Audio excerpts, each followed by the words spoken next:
Okay. Okay, so today the thing I want to talk to you guys about is basically how to vlog. So I'm going to teach you guys how to vlog in 3 simple steps.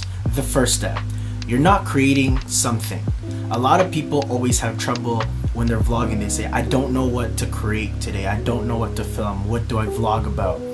You're not creating anything. I'm going to take that pressure off of you. You're not. What you're doing is simply documenting your life.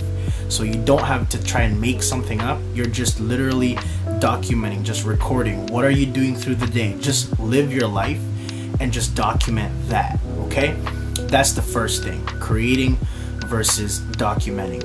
Second, you have to pick your angles. So there are 3 main angles that I want to show you guys. The first is like the selfie shot, okay? So basically, you know, you use like, it's like if you have your camera right here, you're like, hey, you know, I'm doing this. So okay, welcome to Canada. It is minus 21 degrees. Wish me luck. That's the selfie shot. That's the part where you tell the audience, you know, what it is you're about to do. The second shot is you shoot the subject that you're actually shooting. So if I'm shooting, you know, about this mouse and this is my camera, I'm actually gonna shoot, you know, the subject with my camera. Yes, it looks so good. The third angle that you want is what I call an overall far shot. So basically you could just leave the camera and put it in the corner of a room, and it basically shows like a bigger you know, view. It shows the whole room, and by doing that you allow the audience to have a bigger perspective, or they can feel where you're at currently. So if you're at a restaurant, or let's say in this case you're in a barbershop, they can feel that because they can now see the overall shot. Those are the 3 main angles that you guys can just play around with. What you want to do throughout your vlogs is you want to mix and match that. The third thing is transitions. So when it comes to transitions, you either want to use time lapses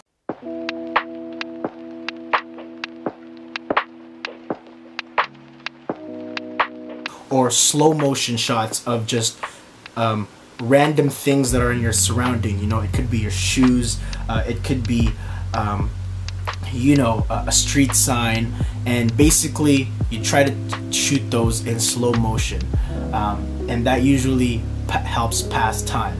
So time lapse and slow motion shots. The fourth tip, which is a bonus, is you want to try to sequence your story. So think of it like an essay. You have your main subject right here. So let's say you're going skiing for the day. That's your main thing that you're doing. What you want to do is you want to shoot footage before, right? Before you're skiing, and then you want to shoot footage while you're skiing, and then you want to shoot footage after you're skiing. So it's kind of like an essay where you have like your introduction to your paragraph, you know, your main point or your thesis or whatever, and then your closing. So in anything you do, you always want to have the before shot, the during shot, and the after shot. That helps sequence the story. That way the audience can follow along and just see where the story is going. What tip was that? I don't even know. But the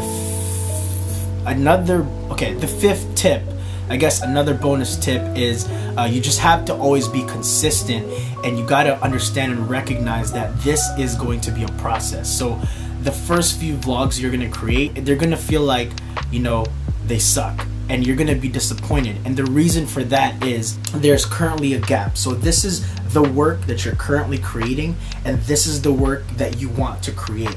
So the reason why your work disappoints you when you make your first few vlogs is because, you know, you expect your work to be over here, but this is what you're currently making. You have a killer instinct. You know, your taste is killer, which means you know what tastes good, or you know what looks good, you know what a good vlog looks like. That is what got you into the game in the first place. That's the thing that made you fall in love with the art. Now, the only way to shorten that gap between what you're currently creating and what you want to create is by consistency. Only by creating a volume of work, meaning a lot of different vlogs on a consistent basis, will you actually shorten that gap until you reach a point where what you actually want to create is already what you're creating. And so that's the only way to shorten that gap. And sometimes it'll even be better. What you're creating is better than what you think or what you wanted it to be. And so I just wanted to encourage you guys with that this is a process. You continuously progress. You see what works, you see what doesn't. And so don't be discouraged because your first 200 vlogs are going to suck. And you just have to accept that and be willing to take that. And in your 300 vlog, that's gonna be the hit. That's what's gonna blow up, okay? So be encouraged with that. Let me know if any of these tips were helpful. Please subscribe for more.